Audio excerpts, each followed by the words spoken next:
Welcome to this new idea. I'm your host, Conrad Meyers, live here from my house in Vallejo amidst COVID and all the exciting things that have happened since mid-March.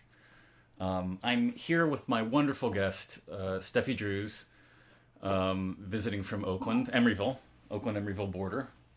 Steffi's a writer, photographer, all-around wonderful editor, and I've known for something like 12 or 15 years, and I'm happy to be able to talk to you for the first time in a couple of weeks, couple of months, since all this nonsense began, about your practice and what you're working on and what you're thinking about.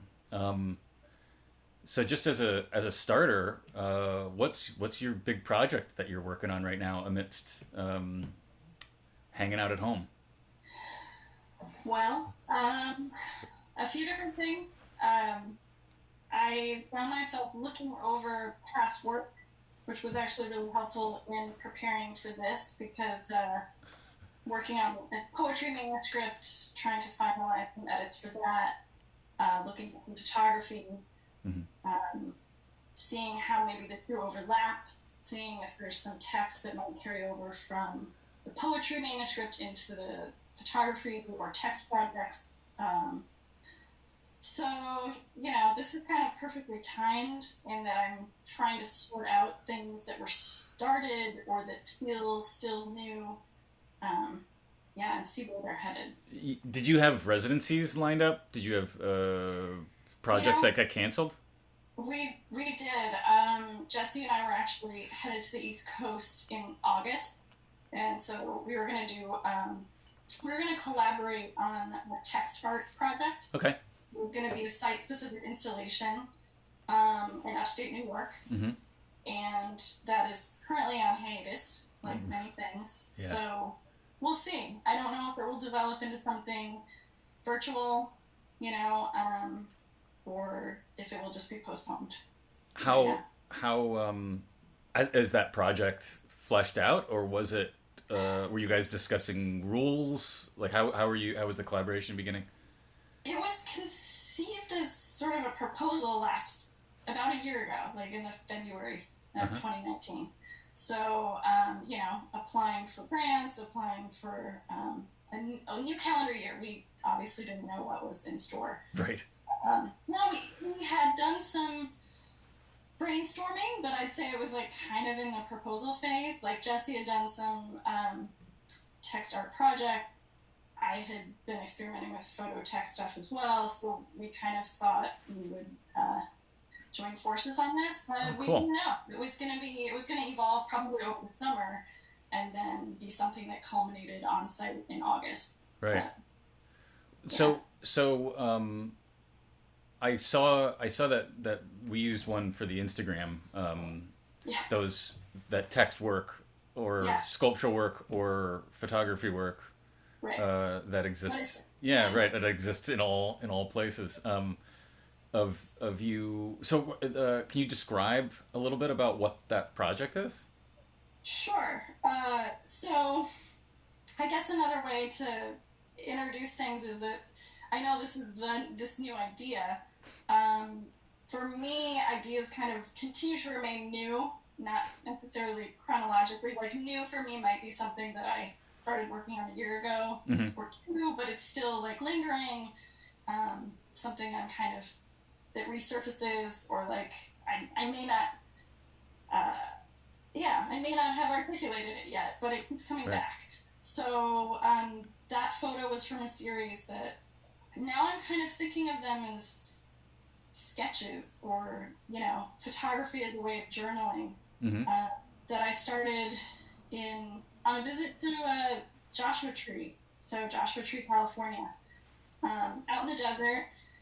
And, it was that was from the first trip. I was there for about a week and was trying to get acquainted with a very new landscape. And it felt really important to me that whatever I was doing there was site-specific. Right. And so some of the text I was taking was new text, lines of text. Some of it was also journal-based, but I think it was was more like my way to start exploring the environment. And yeah, see, like, to start a conversation in a way. And, maybe it was a conversation with myself. Maybe it was a conversation with the landscape.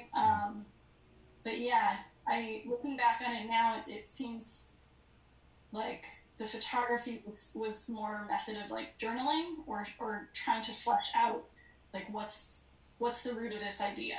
Right. You just finished a manuscript, right? Or I am close. Yeah. Yes. I was looking at some spring and summer deadlines. Yes, that is a poetry manuscript that I've been working on for a number of years. And that's the work that I'm most familiar about, or I guess that's the work that you've. How do you call that? Traditional? I mean, I feel like there's a lot of experimentation going on everywhere, but that's kind of the stuff that you'd been focused on for these last many years.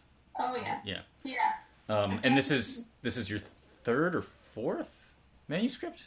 I know that you've been working concurrently on many.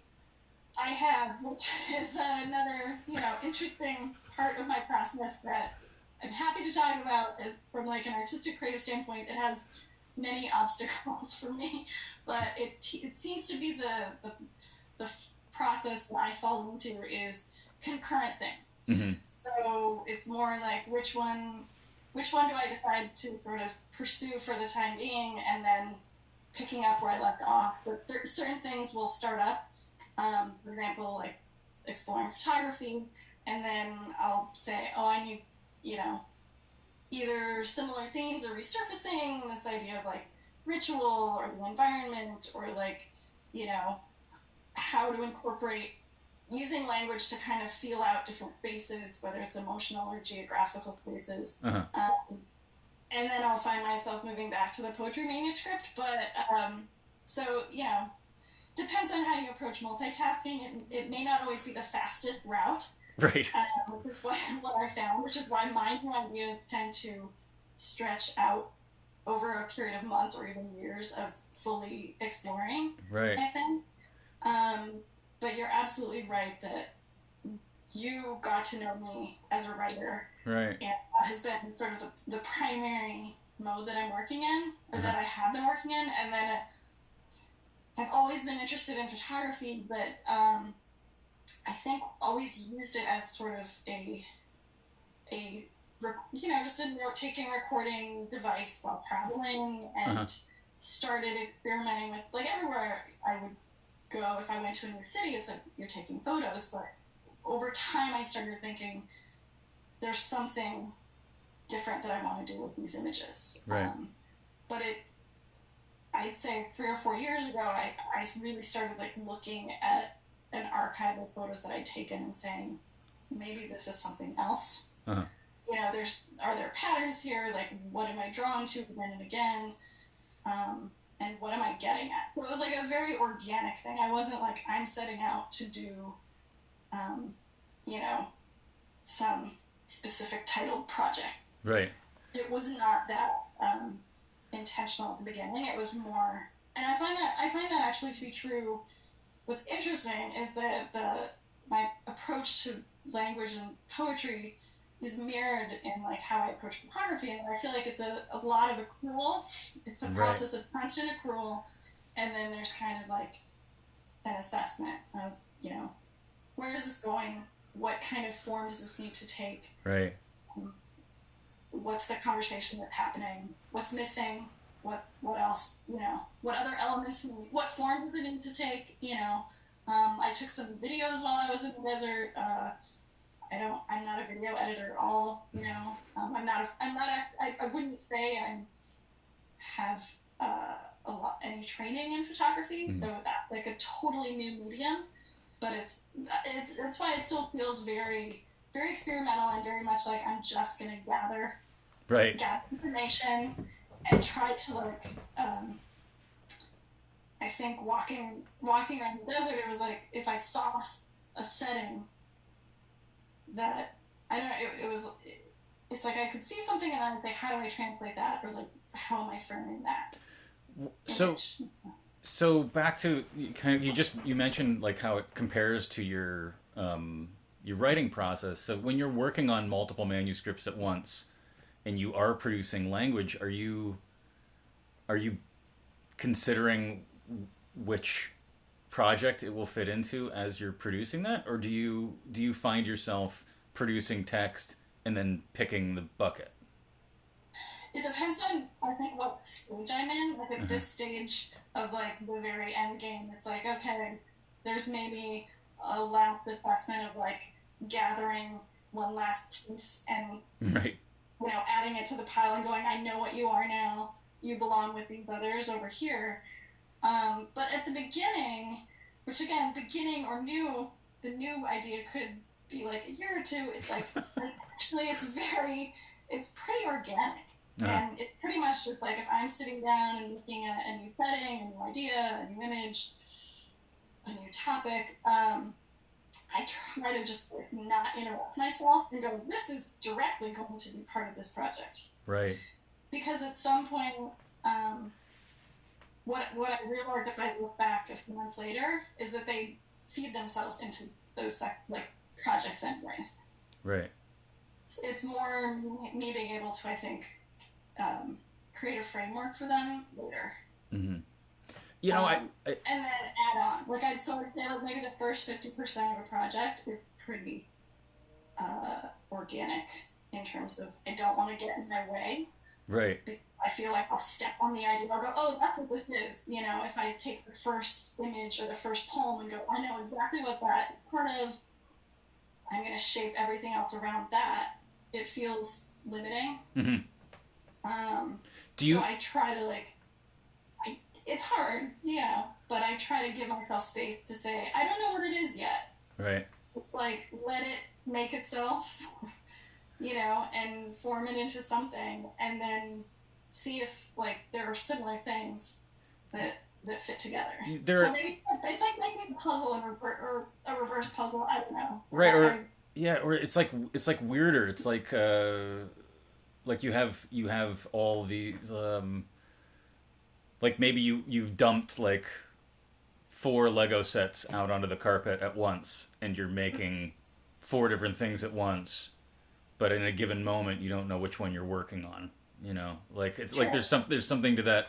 Like I feel like I used to do that with sculptures, where I would be working on something, and the drops or the scrap from that project would start to form a new project, and then I Right. would find myself having to generate new material for that project, and in that process generate new, discarded pieces or new Yeah. ideas that start to like spur into other projects. It becomes like a little bit of like a, I don't know if that's not fractal, but everything kind of grows off of one another, even though it's not a duplicate. It's a new step in a new direction. And I feel like that makes sense in your writing, because your writing style, I don't want to mischaracterize it, but like I feel like you exist in this world where you're describing the outside of things. You're not giving direct, like your writing would never say there's a blue chair. Your writing would say something more like, a chair gives everyone a sense of warmth in the, like you I don't know, I feel like you're very specific with your language. That was terrible because I'm not a poet. uh, Yeah. but I feel like you go out of your way to like describe the active area around scenarios and paint a picture, and that I feel like is really really interesting to read, and I've been to like dozens of your readings over the years, and I like that process of kind of like trying to dig into like what you're describing while you only are giving me a little portion of the picture. Um, Yeah. and I think I get excited about you digging into photography, because I feel like my favorite photographers do that same thing, where they're presenting an incomplete picture, um, very deliberately, and allowing me to exist and maybe try to figure out what they're really working on. But for the most part, you don't ever get there. You float around that interaction with, and I like, again, you and I have talked about art and what it means to participate in it for years. Like that moment of trying to find words. That moment of setting up a space where the artist and the viewer are having an interaction that isn't easy to replicate is my favorite moment in art participation. So I get excited about it. I really like that idea of fractal, the fractal quality, because I think that is, it's really helpful as a reading, because that's also what I hope to sort of create, at least linguistically.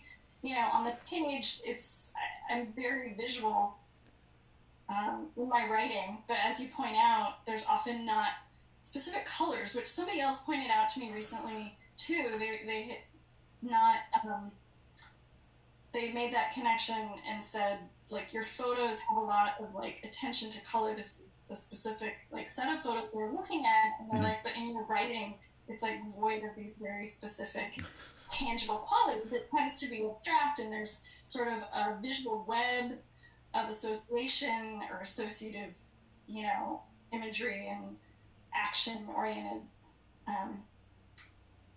like navigation that's happening.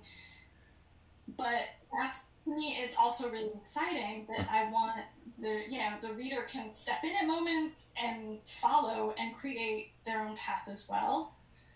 So I think in terms of interactive, like creating something that has an interactive quality is really important to me. And as I started taking photos, and maybe, the case of the desert cactus photo, or like trying to insert text, is something I'm still wrestling with how to do it. So that's why I feel like those were kind of like really overt attempts of like, we're on a tour, I'm creating these like landmarks and these textual markers for people, but is that the most useful way to think about it?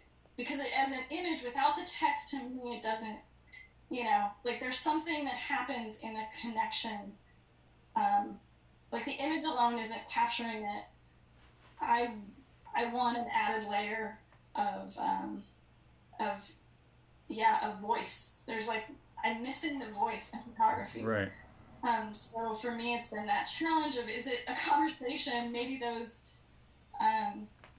some of the little plant markers was almost like a conversation with myself, but also wanted to be a conversation, or have it be like trying to make it playful in some way. I think that's part of it. Even with poetry, it's very,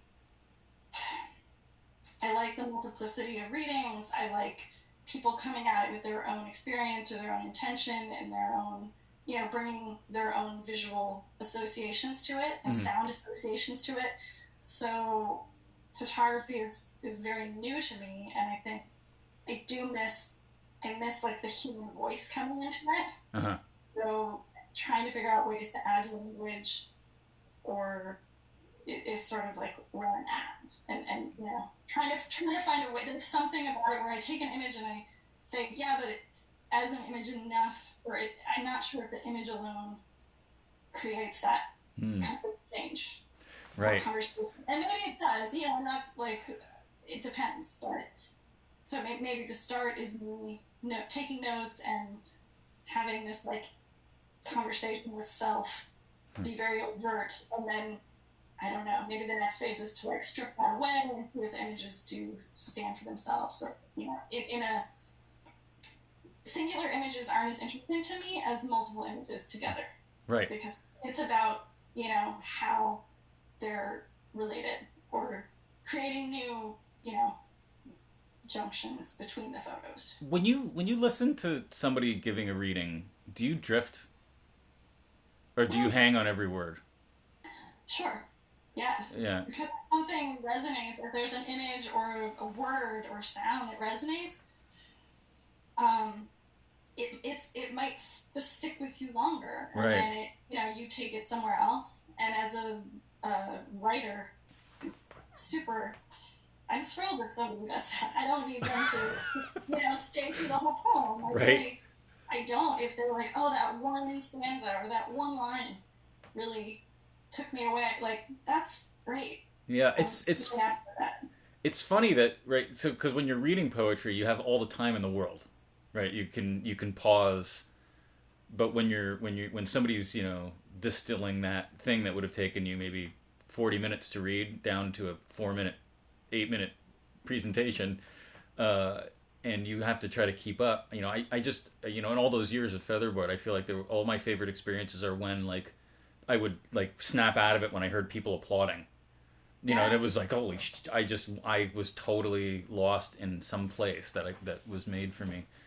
I feel like spoken word does that in a special way. Like, are you after that feeling of getting lost, or are you kind of after a different painting the picture? I feel like with writing, with poetry especially, I sometimes I'm trying to walk a line, maybe not even consciously, but at this point it's sort of unconscious. Uh, I don't want to be too directive Right. to somebody's experience. I want there to be flux.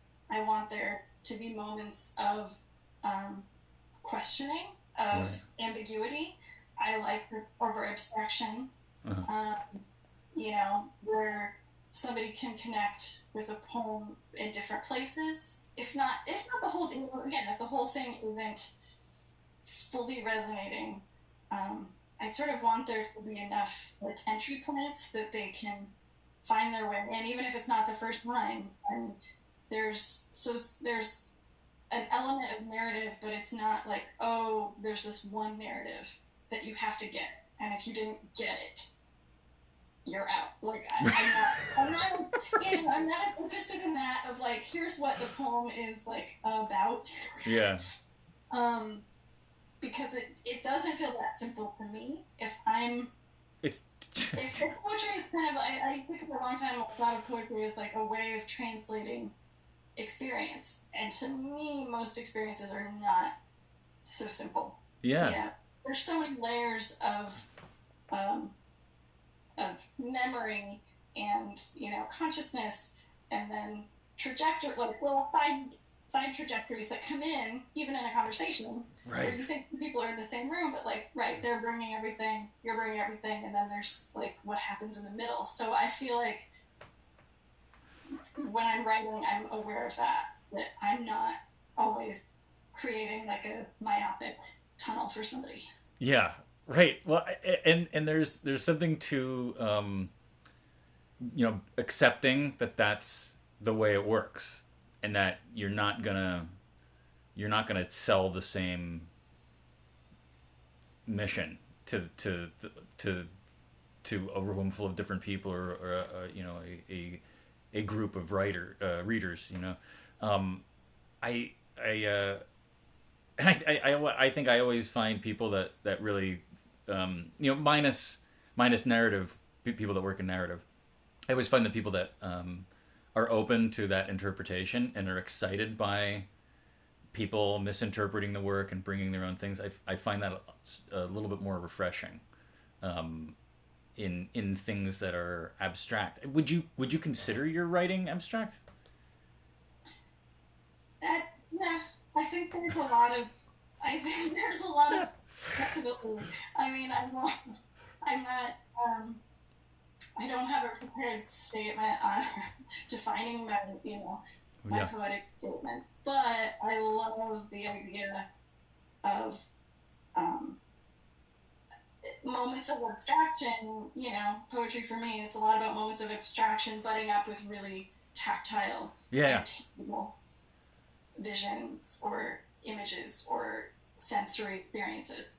Yeah. So you can drift, but then you can like suddenly, be snapped back into something very gritty or very real. Yeah. It's I don't want to eat up the whole time talking about writing and how, but I think that you focus in on I mean, and I think a lot of writers that you and I both enjoy focus in on that experience of I'm gonna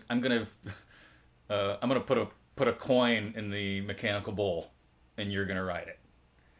Like that's where it starts, and you go off. You know, it's like I'm not in this for you to be able to recite it back to me. I'm in this to give you a seed of excitement and just explode with that. Yeah, I think that exploration is exciting. Like I mean, it depends on what you need in the moment or what you're seeking, I think, from a piece of writing. Mm-hmm. Where sometimes you do, like, you might want something that's pretty cohesive and has a very, result or resolution. Mm-hmm. It leaves you feeling like, you know.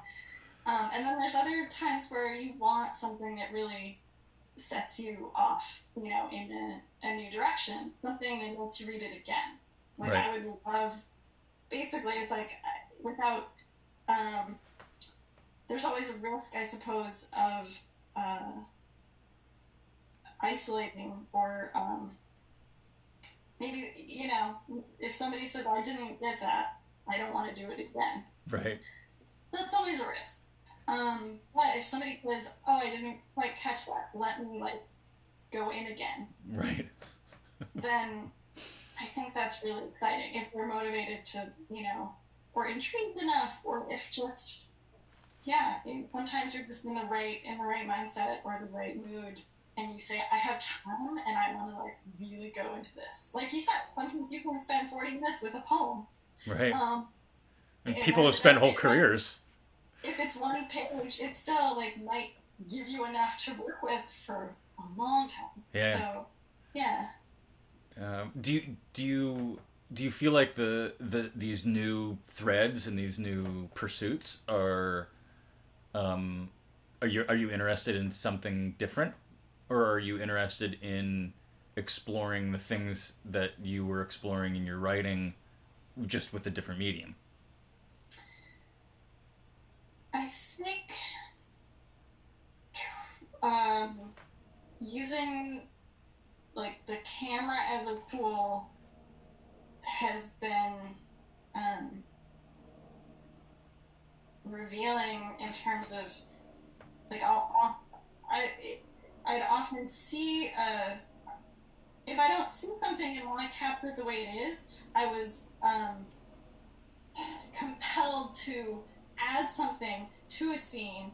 So creating I think I sent you a odd photo of twigs that were wrapped in different colored yarn attached to a clothesline, and inserting, making installations in a setting that I encounter, and kind of I see something that's missing, and I'm like, oh, when I look at that, I want this other element, whether it's color or shape or a line or movement. Right. So it's almost like I look at that and then I go, oh, it's missing orange or something. Right. So it's I don't know. It's made me realize, I guess, it does feel like, I guess it does feel like a different process, even though there's some similarities. And to answer, you were asking about, am I exploring the same things? It feels very different because photography, I don't have the technical skill yet to execute every image that as the way I envision it, to capture it or create it, the way I see it yet. So I'm still trying, learning. My learning curve is so steep for photography is. Right. No, anyone who's in photography knows. But I find that I'm still, I guess what's surprising me is I'm still exploring some of those threads. So they're still there. I moved to a different tool, but it turns out I have the same question. Mm-hmm. So, and I still have the desire to have a fluidity in a conversation, to have points of slippage. Yeah. Oh, that's such a good word. Yeah. So, and then it did, I think, even trying to actually create 3D or 2D reflection of that thought process or those questions, then actually help me go back to, let's say, the poetry manuscript I was working on and say, man, I'm really kind of obsessed with whatever this is, this like ritual process, or, you know, coming back, like circling something, but not quite getting at it. Like, what is that about? Like, Right. you're orbiting something. What is that about? Or you're, you know, creating structures that are undefined, or, you know, like, what is that? And then it made me it helped me, I think, create a framework for the poetry manuscript I'm working on.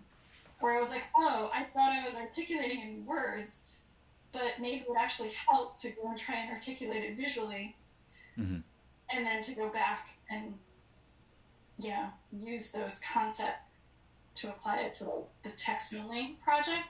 I don't know. Yeah.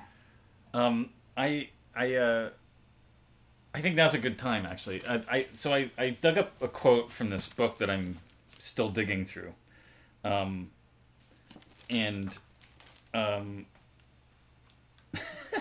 it's such a funny. It's a funny little section of this book that's about imprinting. This section is called "Imprinting and Imitation," and the author just finished kind of digging through a history and a study of animal repeat processes. Anyway, well, I'll just read this quote.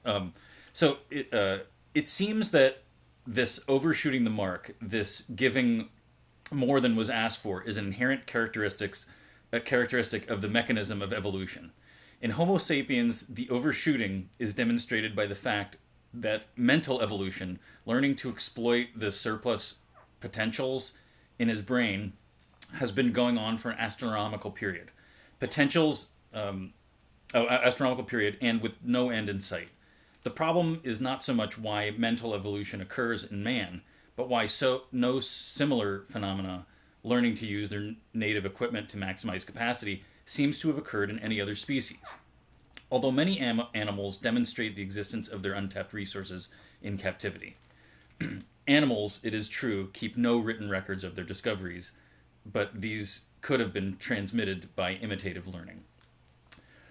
All this is a nice subject for speculations on a rainy day.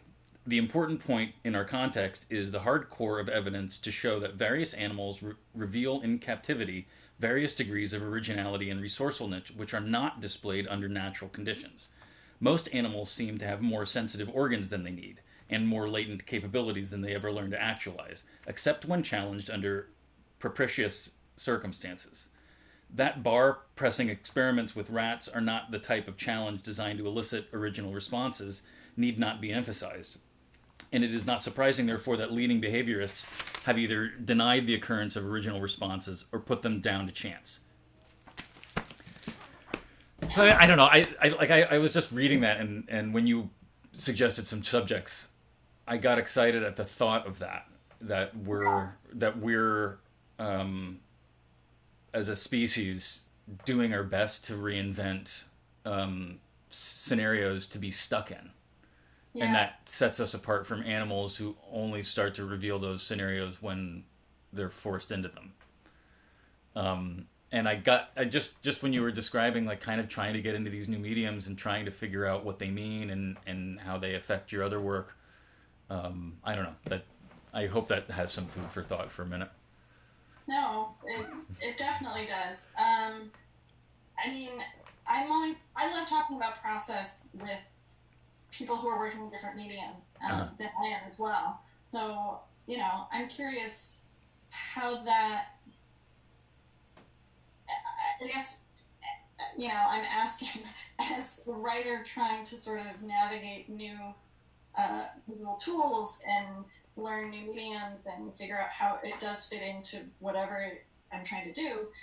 You've done a lot. You've done physical sculptures, video work. Like, was there a point? You know, how do you like bridge those? Is there ever a moment where you go, is that I'm not sure what idea or what medium that idea needs to be presented in.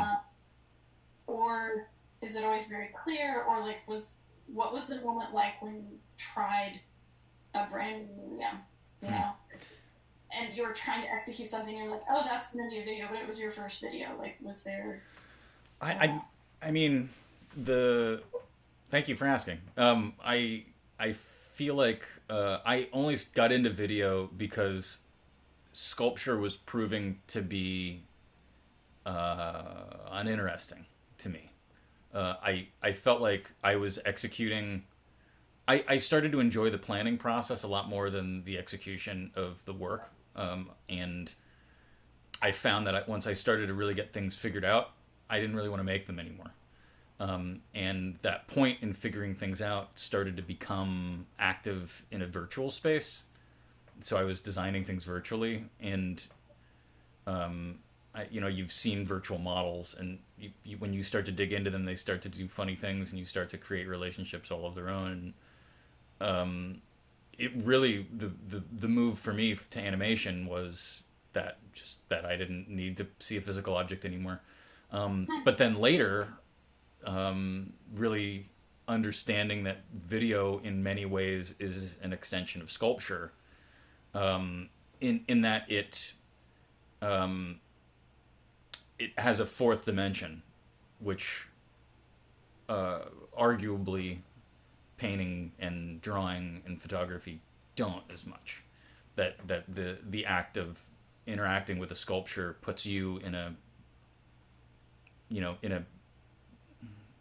symbiosis in the relationship with the sculpture and the viewer, where your circling of it and your exploring of that object begins to have its own time signature. And if you spend 20 minutes doing that, or 10 seconds doing that, that becomes something of its own. But then also the size of your body, the way in which your eyes work, the way in which you feel, all starts to come out in that interaction. And I think, again, in video, that, especially in a gallery setting, and I'm not describing cinema where you're sitting down and you're watching something from beginning to end with an audience. This is the experience of having a video run, and you appear in front of it at some point in its duration, and you leave at another point. Right. And that time that you spend with it may be the whole piece, it may be a part of the piece. You may be disinterested immediately. You may watch it 3 times through. You may start watching it at the end, and so you know the end of the loop before the next loop begins. And so there's just so many infinite... I don't need to say so many. There's infinite opportunities for you to exist in a place with that piece of work, which again is just like an extension of sculpture, where there's infinite opportunities to how you approach something and exist with it, and then leave that approach. So I think that those were the questions that I always got stuck on, and I think that's what led to Aggregate and trying to create a place that sets that sort of space and time aside for people, which is all up in the air now that we're in this situation. But I think written word does that same thing for me, because of that experience of dropping out of it and then coming back. I personally have trouble entering photographic work like that. I feel like I respond to photography. Usually humor. But beyond that, I have trouble getting past... I think my brain's just wired to be simplistic when it comes to evaluating a 2D capture of life. Like, I feel like once I've figured out the scenario and how the image was taken, I become distracted. And so it's tough for me to get into it. But I think, again, you're experimenting with language in that, and kind of turning that key, which I think is, for me, it at least forces me to try to figure out why the choices were made in a different way than I try to figure them out with kind of more traditional environmental or portrait photography. Does that make any sense? It does. I mean, you also have a background in you studied film a lot, Yeah. and in making video and moving pictures, you are thinking about visual syntax, Mm. um, and so, which is something that I think. Well, I don't know. I don't know. Um, or I haven't tried a lot of like video work yet. Mm-hmm. I think I'm interested in this. You know, if it's not narrative, then it's some kind of matrix or syntax of like what happens when you're piecing the photos together. So maybe there's something linguistically that I like what happens when you take words out of a, familiar sentence and make poetry. And I'm trying to do the same thing with like that image on its own is with the word or just an object, but maybe when we put four of them together, even if they're static images, right? Still Mm-hmm. images, like what happens? Does that make a new alphabet or does that make a new language? So I think I don't know. I marvel at video works and how that's put together because I'm not quite there yet, or that's not my, it feels like a huge leap where it's just like, I don't know, Right. But I still feel like the part, there's the sequencing, but I'm very interested in taking sort of like the static captures or, photographs and then saying, I think they fit together, but like closer than this is 12 freestanding photographs that make up a photography show. Like I still want to get them together, but like they're not moving yet. Right. They're clustered, but they're not. I forget. Do you like horror film?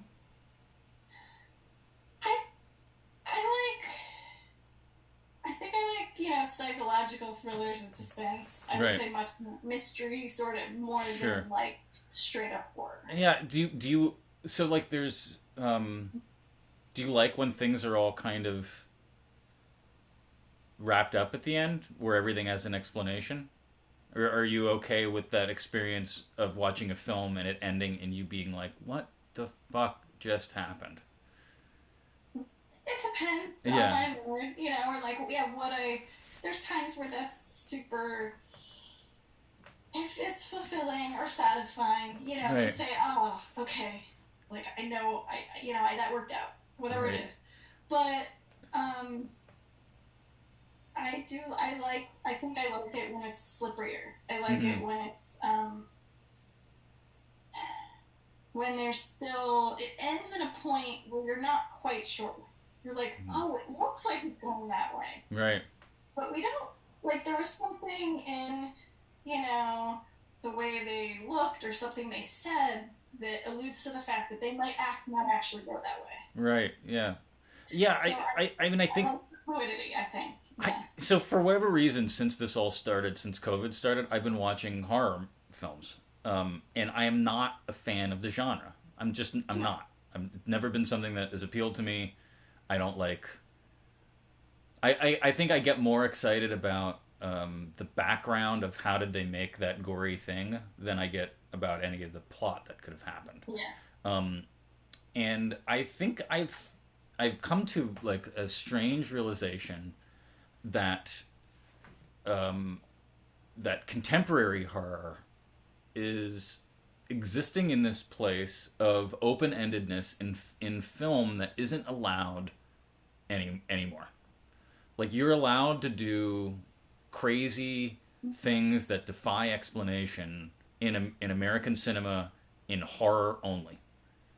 Every other genre right now, because of the way the cinema structure is built, like, if you want your movie in a movie theater that people go to, everything has to have an explanation in it. It all needs to make sense. It all needs to have a nice little bow. Every character needs to have an arc that wraps up. But when you're making horror, you don't. You're allowed to have things be confusing, be inspiring in different ways. And I mean, again, this isn't nobody. I'm not writing about this, obviously, but like there's something about that that journey that kind of connects with kind of what you do with your writing, kind of what I was trying to do with video work, in that it generates a place that is unique to the viewer. Like most of cinema, the experience is, people cheering that those two kissed, or people cheering that the planet exploded, and that that it's like the idea of it is that it's a group, hundreds of people in the same room emoting together because of an orchestrated response by a set of filmmakers and their hundreds of people that work with them. And I think that's what a lot of people feel is important about cinema. And then there's the other levels of cinema where it's something that you exist with for a period of time, and then you must sit with for as long as your brain keeps it with you, which is kind of I think more artistic films. But I don't know. I mean, there's something to that mixture of the two that horror can get away with, where you can literally have somebody upside down for no reason for 10 seconds in a film and never address it, which you can't do in other levels of cinema. So I don't know why I went on that long strange. I think it makes sense because I think it's being open to things that might unsettle you. Things that are, however extreme, like maybe horror is an extreme, right? Yeah. Like very jarring, very like haunting imagery or scenarios that like hit you deep. Yeah. Right, and are really, I don't know, disruptive to your psyche or something. But I think there's something to that as sort of what is the arc you want to create. If you're trying to create a narrative arc that's like it's building, cinema still has that like multi climaxes and moments of terror, and then who knows, maybe it isn't resolved, maybe it is, like depending on the cinematographer, right, or the genre, the specific genre of horror, I guess, right, or genre. But I think there's something to that of like not aiming for like one predetermined feeling of like I'm gonna make everybody feel this way, right. But you're like, I don't know what it's going to happen when I do this. Like, some people might feel one thing, some people might feel something else, some people might run out of the room. Right. And, like, sometimes I think, I think there's a willingness to want to test out those spaces. Mm-hmm. They make sense based on, like, what you describe, or, like, thinking about my own work. Not that I'm not trying to terrorize anyone with my poetry, but there might be a point where somebody says, I'm leaving the room because I just don't, or putting that book down, like I'm not there with you, I don't want to go there with you. Right. Just, that's fine. It's like, it's a risk that I think you take when you don't like lead somebody maybe by the hand, or show them, like, don't worry, it's going to be okay, we're going to go this way, or, like, when you throw somebody a curveball, they can either be like, screw you, I didn't want that, or, oh, interesting. Yeah. Like, well, it's like, it's the term, does it play, is something that kind of gets thrown around in Hollywood film, most definitely, but it's like, does it play or does it not play? Like, do people respond the way you need them to for your story? Right. And is that response what you need it to be for them to have a good experience by the end of the film? Which, again, I totally appreciate. You know more about my cinema tastes than most people, and I'm okay watching anything. But that having the result of the does it play be, they're baffled, is the thing that is harder to exist with, and I think it's something that you it's something that I really appreciate about your work, and especially that series of photographs that you sent, because I was in that place immediately. You know, the second you introduce, like, if it was a photograph, it would be easier to write off as that's a photograph of some things. I don't need to understand it. The artist was trying to depict something, and it's okay. The second you put those words in there, I'm seeing intent on two fronts that I have to acknowledge that I don't understand. You know, it's harder to say. It's just harder to shrug your shoulders when I know I can see your words that you put there, that you want me to get something out of this, and those words don't make enough sense for me to get something out of it. You put me in that place as a viewer to really have to you know, deal with that in my head as to you know, work through that. Well, thank you for that reading. It's really helpful to hear, and I think part of maybe if it's not reaching the level of you know, the horror films, the physiological response that horror films generate, maybe it's about a desire to, you know, create something that lingers, right? That people are sitting with, or that they leave the, you know, the gallery, the book behind, the photograph they've seen, and you're like, well, but they realize later they're still thinking about it, or it like comes back. So in some way, it's not just like, it's neatly wrapped up. It's something that, however intensely they want to engage with it, they can. You know, it can be over in that moment, but maybe there's, you know, something that comes back where they say, I'm still thinking about that. What that is? I'm not quite sure. And it's interesting that you bring up intention, because it's something that I think about a lot, and that I've had, and asking other people to sort of talk about photographs or trying to figure out how I want to use photography.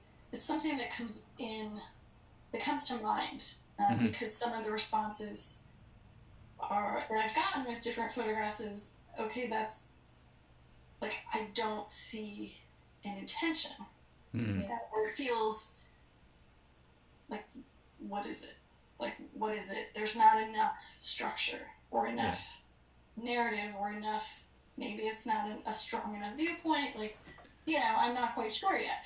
So, I think something I'm always wrestling with is, in trying to keep my process organic from the beginning and trying to let there be a very generative, exploratory phase where maybe anything goes, and you kind of just like, don't ask questions, make it, see if it fails, see if it works, don't even say fail, just try something, you know, run with it and don't ask questions.